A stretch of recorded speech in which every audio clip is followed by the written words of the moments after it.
Ayak yalamaşlığına bir güne kerdel gününe var. Başarmasan boyun almalı değil ekenin. Henne bir de meydanda antattırıyor diyenin. Rahmet bunu muht verilen o. Ediyanın ağırga bir kat getirmek, yaramak deyip, hiç kimem yaram eden o.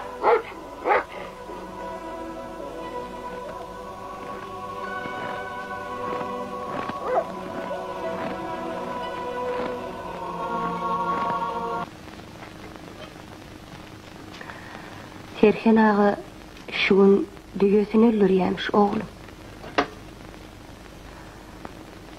Hamından bir bölücük dileysek ne diye. Hamçak deyleyen zadın tekmek kıyın ne alakri. Nağda yakkaplı vurduk. Men kaluşumun yokluğunu ilune kerdi alakri.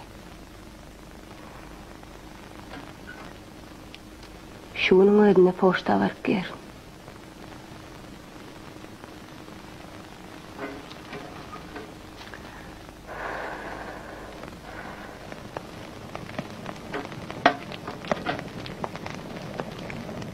Ödüm ödern oğlum. Daşarda ayed uyucuya. Yoklayıcı uzak yerde hele. Sen aloşun en derre koyup gelirim.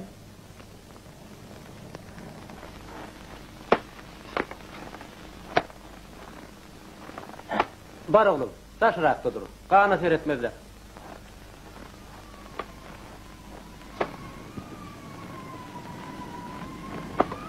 Gaziyetler nerede bedakıl? Men sana gaziyetler nerede diyen?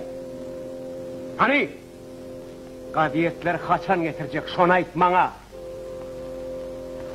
Cevap ver. Hey, Tommy! Ne o sen doğuşun mu? Ne oğlan azar veriyen? Abi bikep berberin dağına ahil yapleşecek. Kıyırları edil frontta kıyal olmalı. Ham sen urusta buyurunuymuş etmen vur Rahman. Ne derdiler? Dönüp kök bunu yeke kotapşırardılar. Hı.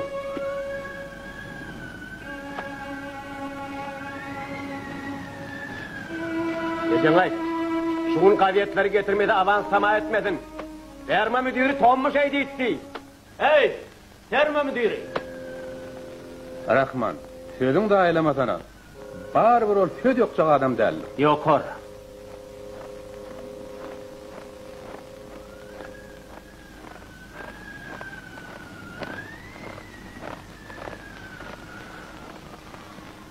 Sen...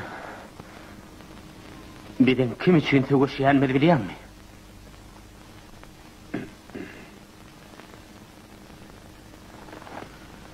Ay, sen düşünedin yok la.